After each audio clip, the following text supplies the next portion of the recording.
오늘 우리에게 주시는 하나님 말씀은 사도행전 8장 26절에서부터 31절까지 보도록 하겠습니다. 사도행전 8장 26절에서부터 31절입니다. 제가 한 절 읽고 여러분이 한 절 읽고 나누어서 서로 교독하도록 하겠습니다. 저였으면 제가 읽도록 하겠습니다. 주의 사자가 빌립에게 말하여 이르되 일어나서 남쪽으로 향하여 예루살렘에서 가사로 내려가는 길까지 가라 하니 그 길은 황야라.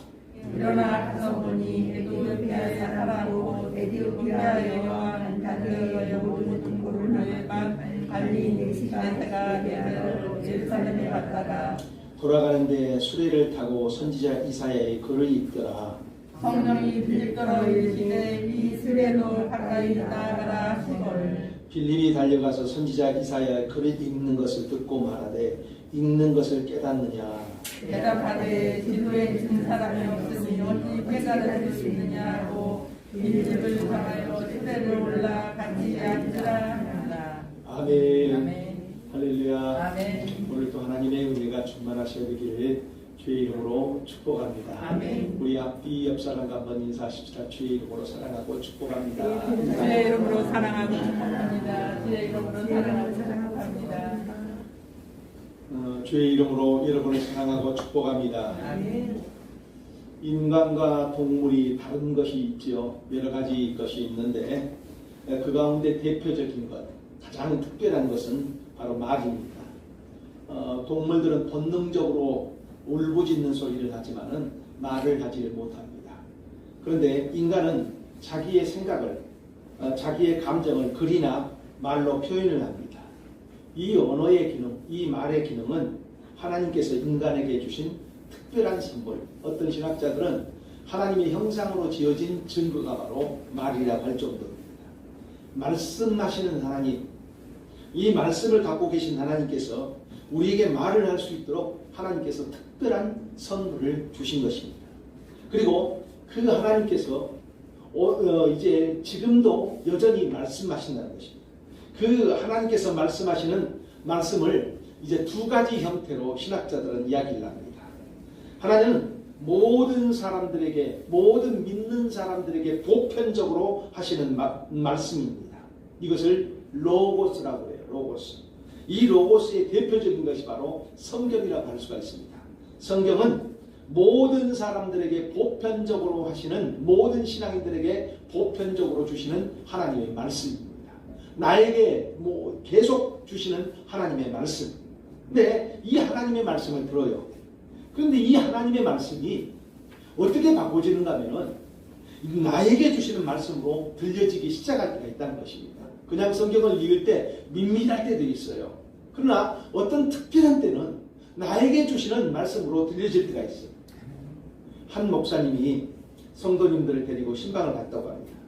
가서 보니까 현관문이 열려 있고 또 그 집 앞에 이제 뭐냐면은 방문이 열려 있는데 그 집 성도님이, 신방을 받을 성도님이 거실에 앉아가지고 펑펑 울고 있더라는 거예요. 통곡을 하고 울고 있더라는 거예요. 그래서 목사님께서 깜짝 놀라가지고 무슨 일이 생긴 것 아니냐 하고 물으니까 이제 이분이 이렇게 말하는 거예요. 목사님이 신방을 온다고 해가지고 이제 특별하게 신방을 맞이해야 되겠다 싶어가지고 집안 청소를 하고 대문과 현관문을 열어놓고 시간이 남아서 성경을 보고 있는데 그 성경 말씀이 자기를 뒤흔들어 버린 거예요. 너무 감동이 되어서 자기 삶을 구원해 주신 하나님 은혜가 너무 좋아가지고 눈물이 쏟아지기 시작하고 통곡하고 울기 시작한 거예요. 자, 여러분 보십시오. 모든 사람을 위해서 주신 성경이지만은 그것이 지금 나에게 다시 감동을 주시면서 특별하게 다가온다는 것입니다. 이렇게 지금 나에게 주시는 특별한 말씀을 레마라고 합니다. 지금 나에게 주시는 말씀, 헬라어로 레마라고 합니다.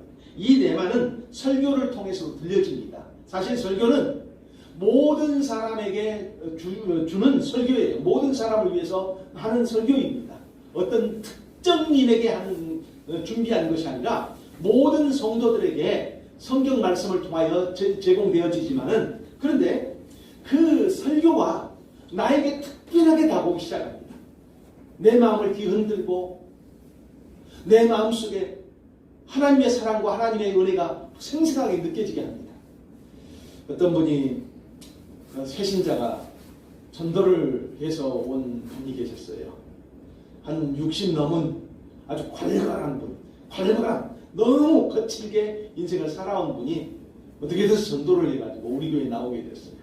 근데 어느 날 설교를 듣는데 뭐 이분은 글도 모르고 아주 이제 뭐냐면은 그냥 나와서 앉아서 예배만 드리고 있는데 기도할 때도 눈을 동그랗게 뜨고 앉아서 목사가 어떻게 하고 있는가 그 정도예요. 근데 이분이 그런 고백을 해요. 어떤 고백을 한가 하면은 설교를 듣는데 그냥 목사가 하는 거 듣고 자기는 그냥 와서 밥 한 끼 먹고 그냥 편한 사람들과 어울려서 가려고 하는데 그날 목사가 자기 속을 뒤흔들기 시작하는데 자기 감춰주인 그것까지도 다 들춰내는 것 같고 다 보고 있는 것 같이 말을 하고 그래서 화가 났다는 거예요. 저 젊은 목사가 나하고 무슨 뭐냐면은 감정이 안 좋다고 지금 나를 대고 저렇게 뒤흔들고 나를 뭐냐면은 사람들 앞에서 공개적으로 모욕을 주는가 하고 그런데 이제 그게 점점 더 심해지니까 분노가 치올리기 시작하더라는 거예요. 그래서 이분이 도저히 안 되겠다. 내 성격을 그대로 드러내야 되겠다고 아무리 뭐냐면 이 교회지만 사람들 앞에서 나를 저렇게 모욕을 주는 목사를 내가 가서 멱살이라도 잡고 뒤흔들어야 되겠다고 이 눈을 뜨고 고개를 든 순간 어떤 일이 일어나는가 하면은 강단에 양쪽에서 불이 활활 타오르고 있더라는 거예요. 그래서 이분이 깜짝 놀란 거예요. 아, 여기에 뭔가 특별한 것이 있구나. 그런 감정을 훗날 들어봤었어요. 여러분, 성도들에게는 하나님께서 다양한 방법을 통하여서 말씀을 하십니다. 우리가 해야 될 일은 이 하나님의 말씀을 들을 줄 알아야 하고 그리고 순종해야 됩니다. 먼저 순종해야 될 게 있어요. 먼저 드려야 할 게 있습니다. 로고스의 말씀에 순종을 해야 된다는 겁니다. 사도행전 8장에 보면은 예루살렘 교회 핍박이 나와요. 사도를 제외한 모든 성도들이 다 흩어져 버립니다. 그때 빌립 집사가 있었습니다. 빌립 집사가 사마리아로 피신을 합니다. 그 빌립 집사가 사마리아에 가서 하는 일이 무엇입니까? 가서 사마리아에서 복음을 전합니다.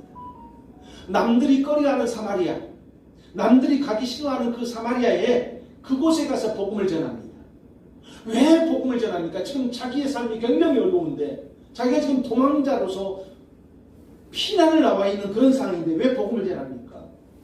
간단합니다. 그것은 하나님의 말씀이기 때문에 주님의 말씀이 있기 때문에 사도행전 1장 8절에 보면은 주님께서 이렇게 말씀하십니다. 오직 성령이 너희에게 임하시면 너희가 권능을 받고 예루살렘과 온 유다와 사마리아와 땅끝까지 이르러 내 증인이 되리라. 이렇게 말씀합니다.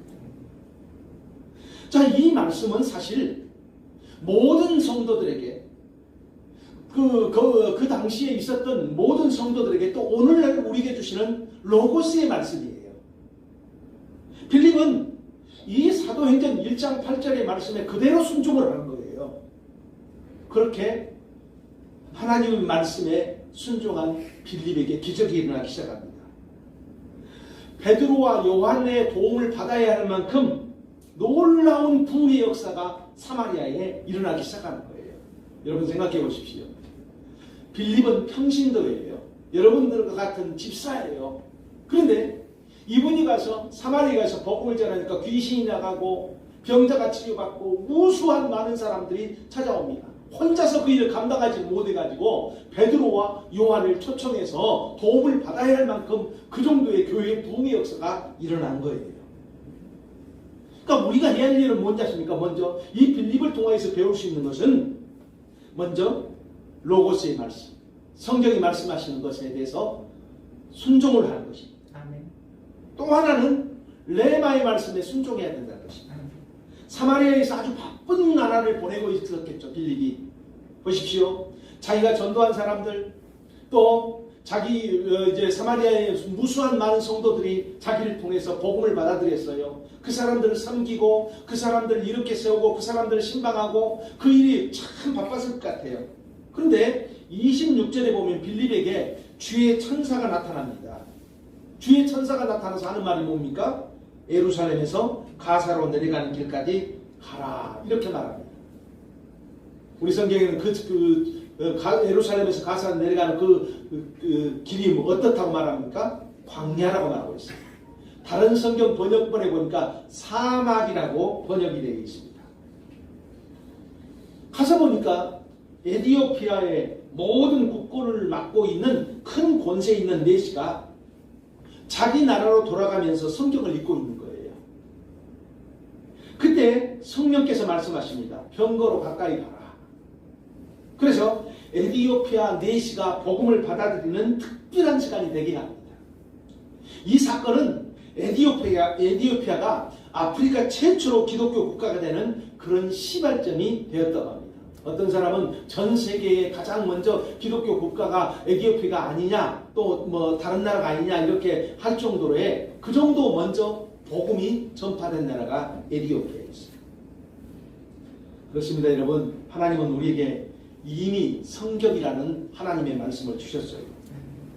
우리는 성경을 통하여서 우리 인생길을 걸어가야 될 줄 믿습니다. 이렇게 성경을 통하여서 인생을 걸어가고자 하는 사람들에게 이제는 하나님께서 성령을 통하여서 감동을 우리에게 주시기 시작한다는 것입니다. 하나님께서 성령을 통하여서 우리에게 감동을 주시는 이유가 무엇입니까? 다양한 이유가 나와요. 첫 번째로는 위험한 상황에서 보호해 주기 위해서입니다. 사도행전 12장에 보면은 헤로당이 사도 야고보를 죽입니다. 그리고 그 다음에는 베드로를 죽이려고 준비하고 있습니다. 다음 날이면 베드로가 처형을 당해요. 베드로는 그럼에도 불구하고 옥에서 깊이 잠들어요. 베드로의 특징이 하나가 나오죠. 잠을 잘 잔다는 것. 자, 옥에서 깊이 잠든 베드로를 얼마나 깊이 잠들었던지 천사가 베드로의 옆구리를 차면서 일어나라고 할 정도입니다. 그리고 그 감옥에서 풀려납니다. 여러분, 베드로는 자기 앞에 지금 어떤 일이 처해 있는지 잘 알고 있지만 그 위험에서 벗어날 수가 없어요. 우리들도 마찬가지입니다. 우리는 약한 부분들이 있어요. 내일 일을 알지 못하고 내일에 어떤 일들이 우리에게 다가온다는 것을 알지를 못합니다. 만일에 그것을 안다면 대처할 수 있겠죠. 그때 여러분, 우리 삶의 현장 속에 우리는 잘 모르는데 위험이 다가와 있었을 때에 하나님께서 다양한 경로를 통하여서 우리에게 감동을 주시면서 경고를 하신다는 것입니다. 그래서 우리를 위험에서 벗어나게 하신다는 거예요. 갑자기 누구를 위해서 기도하고 싶다든지, 갑자기 마음속에 불안한 생각이 들어서 이건 기도해야 될 문제라 생각이 들었을 때, 그때 여러분 우리가 해야 될 일은 바로 순종하는 거예요. 두 번째, 우리를 복주기 위해서 하나님께서 감동을 주신다는 것입니다. 다윗이 아들 압살롬이 반란을 해서 쫓겨나는 그런 상황이 되어집니다. 근데 마하나임이라는 장소에 갔습니다. 여러분, 그 당시에 다윗을 따르던 사람은 그렇게 많지가 않고 대부분 많은 사람들이 이 압살롬을 따르기 시작합니다. 왜 압살롬을 따르는가 하면은 이제 대세가 압살롬이다. 그래서 계산을 해봐가지고, 아니 왕으로 이제 권력을 잡을 사람은 압살롬이기 때문에 압살롬이 모든 군권을 지금 장악하고 있고, 그래서 이제 뭘 하기 시작하는가 하면 사람들이 압살롬 쪽으로 다 붙기 시작하잖아요. 그런데 그때 마하나임이라는 이 장소에 갔는데 한 무리의 사람들이 나와요. 한 무리의 사람들이 나와서 다윗을 영접하기 시작합니다. 그 대표적인 사람이 누구인가 하면 바실레입니다. 바실레가 다윗이 어려움을 당한다는 이 소식을 듣고서 마음에 감동을 받아요. 계산을 하지 않습니다. 계산을 하면 누구 편을 들어야 됩니까? 다윗을 멀리하는 것이 나아요. 계산을 하면 절대로 다윗에게 가까이 가서 안 됩니다. 모르는 채 침묵하고 있어야 돼요. 왜냐하면 다윗을 도와줘서 다윗이 혹시 다시 왕권 회복되면 모르겠거니와, 만일에 다윗을 도와줬는데 다윗이 다 무너져 버립니다. 그리고 압살롬이 왕권을 잡습니다. 그러면 자기는 어떻게 되는 겁니까? 자기는 끝장나는 거예요. 계산을 하면 도저히 다윗을 가까이에서 안 됩니다. 그런데 하나님의 감동을 받아요. 그래서 다른 사람을 이끌고 자기 집에 있는 모든 물품과 음식을 준비하여서 다윗을 영접하고 다윗을 편히 쉬게 합니다. 다윗이 이것이 너무나 고마워서 그 아들 바실레의 아들을 데려다가 왕의 가족처럼 대우를 합니다. 그리고 다윗이 자기 자신이 죽을 때 다음 왕이 된 솔로몬에게 바실레의 아들들에게 특별하게 대우해 줄 것을 유언으로 남깁니다. 단 한 번의 헌신, 단 한 번의 감동이에요. 그런데 그 감동을 따라 움직였더니 하나님께서 두고두고 그 가문에 축복의 문을 열어주시더라는 거예요. 아멘. 하나님께서 우리 마음속에 주시는 감동들이 있습니다. 우리 마음속에 교회나 주의 일을 하는 주의 종들을 돕고자 하는 그런 마음을 주십니다. 그런 감동이 왔었을 때 우리가 해야 될 일은 순종이에요. 자, 순종하는 사람들에게 하나님께서는 그대로 내버려 두지 않는다는 거예요. 그 감동을 주시는 이유는 물론 교회나 하나님의 일을 하는 사람들을 돕기 위한 것도 있겠지만은, 그러나 거기서 그치는 것이 아니라 하나님께서는 그 헌신에 그 동참하는 하나님의 마음 감동에 동참하는 그 사람에게 복을 주시기 위함입니다. 복을 주시기 위해서 먼저 믿음의 씨앗을 뿌리게 한 것입니다. 여러분, 우리가 삶을 살아야 될 때 계산하는 삶을 사는 것이 아니라 여러분 감동을 받는 삶을 살게 되기를 주님으로 축원합니다. 아멘. 신앙생활할 때 우리는 늘상 이 세상의 원리대로 살려고 합니다. 이 세상의 원리는 뭡니까? 계산을 하는 것입니다. 계산을 해가지고 내게 유익이 되느냐, 유익이 안 되느냐.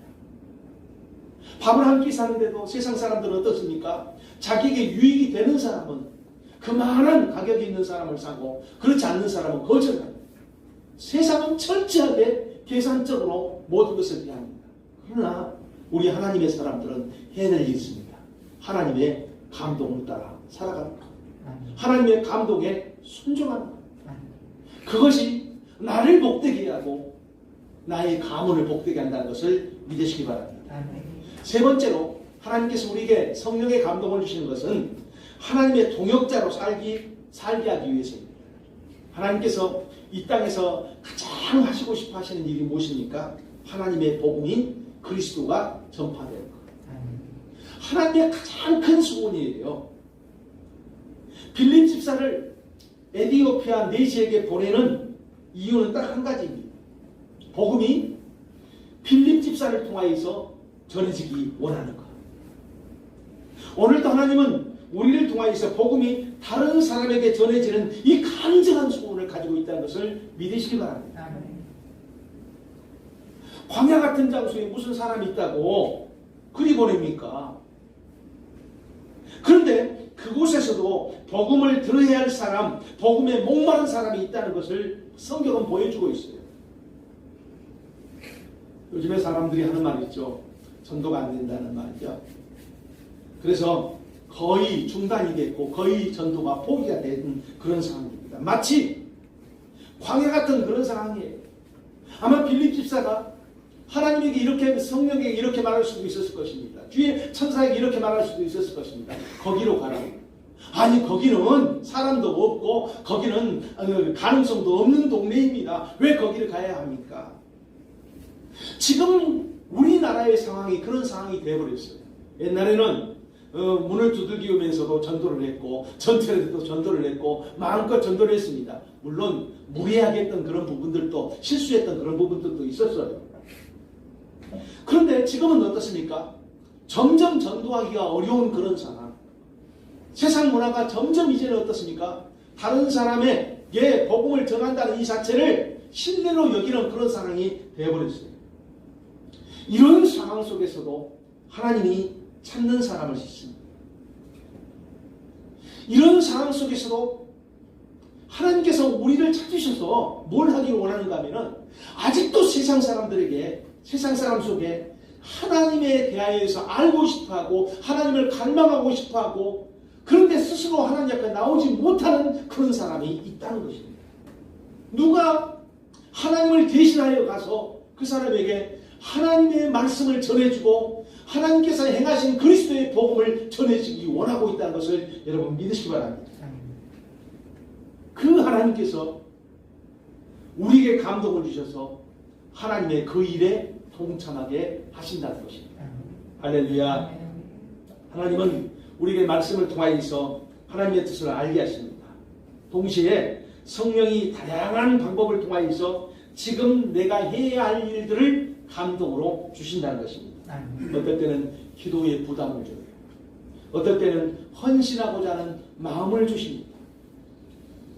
어떨 때는 전도하고자 하는 그런 마음을 주십니다. 설교를 듣고서 어떤 일을 하고자 하는 그 마음의 감동이 내 마음속에 일어납니다. 그러면은 이런 마음이 우리에게 올 때 우리가 해야 할 일이 있습니다. 첫 번째로 하나님이 감동을 주신다는 것을 인정하라는 거예요. 성령의 감동을 인정하라는 것입니다. 아멘.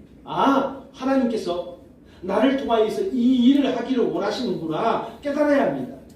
성령이 감동을 주실 때 많은 경우가 나의 생각처럼 느껴질 때가 많습니다. 부담이 오는데 꼭 내 생각 같아요. 근데 사실 많은 경우가 성령께서 그렇게 일하신다는 것입니다. 우리 안에 계신 성령께서 나를 움직이려고 나의 생각과 나의 감정과 나의 마음을 뒤흔들기 시작합니다. 나의 생각처럼 여겨져요. 이럴 때 우리가 분별할 수가 있어야 돼요. 여러분, 우리 사람은요, 어떤 존재인가 하면요, 철저하게 육신적인 존재입니다. 편하게 살고 싶어하고, 안전하게 살고 싶어하고, 내 것 움켜쥐고 싶어하고, 아끼고 살고 싶어하고. 그런데 하나님을 향하여, 다른 영혼을 향하여서, 주인을 향하여서 우리 마음속에 이런 일에 동참하고자 하는 이런 마음이 생기는 거예요. 이럴 때 우리가 분별할 게 뭔지 아십니까? 이것은 내 생각이 아니고 내 안에 계신 성령께서 나를 움직여서 지금 하나님의 일에 동참하게 하려는 거구나. 이런 분별력이 있어야 됩니다. 하나님의 일이구나. 하나님의 음성이구나. 이런 분별력이 있어야 될 줄 믿습니다. 아멘. 성경에는 청함을 받은 사람은 많되 택함을 받은 사람은 적다고 합니다. 많은 사람들이 하나님의 말씀을 받습니다. 많은 사람들이 성령의 감동을 받지만은 그것을 분별하지 못하여서 내 생각이겠거니 하면서 차일피일 미루면서 또한 내버려 두기 시작합니다. 그래서 위대한 하나님의 기회, 나를 통해서 하나님께서 하시고자 하는 그 위대한 기회를 놓쳐 있다는 것입니다. 내 마음에 하나님이 주신 감동을 이제 특별하게 여길 줄 아는 믿음의 사람이 되시기를 주의 이름으로 축원합니다. 아멘. 잠언 3장 6절에 보면 이렇게 말씀합니다. 너는 범사의 그를 인정하라. 그리하면 내 길을 지도하시리라. 아멘. 범사의 모든 일에 하나님을 인정하기 시작하면 하나님께서 세미한 음성을 또 어떨 때는 강력한 성령의 감동을 우리에게 주신다는 것을 믿으시기 바랍니다. 아멘. 두 번째로 감동을 끝까지 따라가라는 것입니다. 빌립 집사가 주의 천사의 말을 듣고서 감동을 듣고서 광야로 갑니다. 거기서 에디오피아 국고를 맡은 고위 공무원을 만납니다. 그 한 사람이 아니에요. 그 고위직에 있는 사람이 자기 혼자 왔겠습니까? 병거가 있겠고 그리고 자기를 지키는 보호하는 경원이 있었겠죠. 그때 성령께서 다시 말씀합니다. 가까이 가라는 것입니다. 여러분 보십시오. 그 사람에게 가까이 다가가는 것은 광야에서 아무도 없는데 그 사람에게 그 사람과 그 사람 경험만 있는데 한 사람이 가까이 가는 것은 굉장히 위험한 일이에요.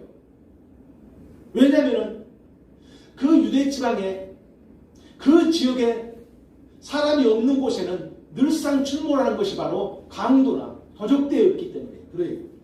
근데 성령께서 가까이 가라는 거예요. 빌립이 그때 하는 게 뭔냐니까 달려가서 이렇게 이야기를 하고 있습니다. 달려가서.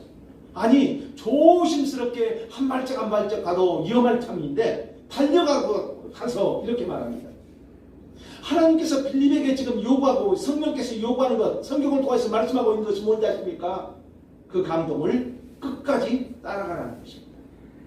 그랬더니 한 영혼이 예수를 믿게 되었고 그 한 사람이 에티오피아에 지대한 영향력을 미치는 큰 사람이 되었다는 것입니다. 아멘. 하나님이 우리에게 주신 감동이 있습니다. 놓치면 안 됩니다. 우리에게는 이제 이 신앙의 감동이 우리에게는 이미 한번 주어졌어요. 여러분, 내가 예수 믿고자 하는 이 감동, 그 감동을 내가 그냥 예수를 믿고자 하는 그 마음, 우리가 내가 가졌어야지, 내가 가진 거야 이거가 아니고 하나님의 성령께서 우리 마음을 뒤흔들면서 예수를 믿게 하는 이 감동을 이미 우리에게는 예전에 주셨어요. 자, 우리가 해야 할 일은 뭔지 아십니까? 이 신앙의 감동을 끝까지 지키는 거예요. 그리고 이런 신앙의 길을 가는 사람에게 성령께서는 이제 자주자주 우리가 해야 될 일을, 우리를 위험에서 건지기 위해서, 또 하나님의 일에 동참하기 위해서, 우리를 복주기 위해서 감동을 주신다는 겁니다. 우리가 해야 할 일은 뭐예요? 이 감동을 놓치면 안 돼요. 끝까지 가야 한다는 것입니다. 룻기에 보면은 주인공인 룻이 나오잖아요. 시어머니를 통하여서 하나님 여호와 신앙, 하나님을 향한 그 신앙의 감동을 받아들입니다. 그리고 그 감동을 놓치지 않습니다. 끝까지 지켜냅니다. 이제 그만둬라. 그만 그 정도 해도 잘했다 하면서 돌아가라. 그런 시어머니에게 끝까지 자기의 신앙의 감동을 지키겠다고 서원을 합니다. 그랬더니 하나님께서 주시는 게 뭔지 아십니까? 좋은 만남의 축복을 주시더라는 겁니다. 보아스라는 좋은 사람을 만나게 하였고, 그리고 그 후대가 어떤 복을 받습니까? 룻의 후손 가운데서 위대한 한 사람이 나오기 시작합니다. 누구죠? 다윗입니다. 다윗의 증조모예요. 룻은 다윗의 증조모입니다. 자, 이미 주어진 신앙의 감동을 따라갔더니, 끝까지 놓치지 않고 갔더니 하나님께서 이런 복을 주시더라는 것입니다. 신앙의 길을 가는 우리에게 성령이 주신 감동이 있습니다. 이때 해야 될 일이 있어요. 바로 그 감동을 따라가야 한다는 것. 그 감동이 이루어지는 그 시간까지, 그 장소까지 끝까지 가야 한다는 것을 믿으시기 바랍니다. 아멘. 마태복음 24장 13절에 보면은 끝까지 견디는 자는 구원을 얻으리라 이렇게 말씀하고 있습니다. 히브리서 3장 14절에는 우리가 시작할 때 확신한 것을 끝까지 견고히 잡고 있으면은 그리스도와 함께 참여한 자가 되리라 이렇게 말씀하고 있습니다. 여러분, 신앙의 감동을 놓치지 않고 끝까지 견고하게 붙잡는 믿음의 사람 되시기를 주의 이름으로 축원합니다. 아멘. 하나님은 오늘도 여전히 말씀하고 있습니다. 성경을 통하여서 모든 사람에게 말씀하고 있습니다. 그 하나님께서 오늘 나에게 감동을 주시면서, 성령으로 감동을 주시면서 말씀하고 계십니다. 여러분, 우리가 이것을 인정해야 돼요. 하나님께서 오늘 이 시간에도 여전히 말씀하고 계시며, 그리고 분별할 줄 알아야 됩니다.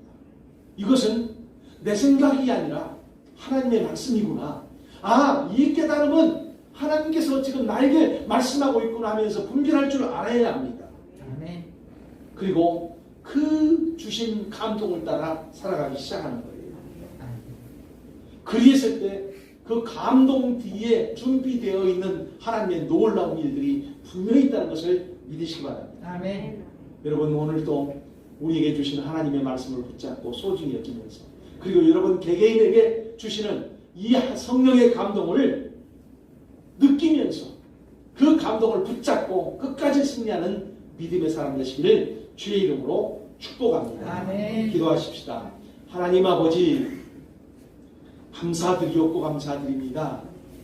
말씀하신 하나님께서 우리에게 성경을 펼쳐 주시고, 또한 성경에서 수많은 나에게 은혜가 되는 말씀을 주셨음을 믿습니다. 아멘. 아울러서 믿음의 길을 가고자 하는 우리에게 성령을 통하여서 감동을 주시고, 우리에게 기도의 부담, 전도의 부담, 헌신의 부담을 주셔서 하나님, 우리를 하나님의 사람으로, 하나님의 일꾼으로 세워주신 것을 믿습니다. 아멘. 오늘 다시 한번 이 감동을 하나님 아버지 분별하게 해주시고, 이 감동을 받아들이게 해주시고, 순종하여 해서 하나님 나를 통하여서 하나님의 아름다운 일들이 이루어질 수 있도록 주님 축복하여 주옵소서.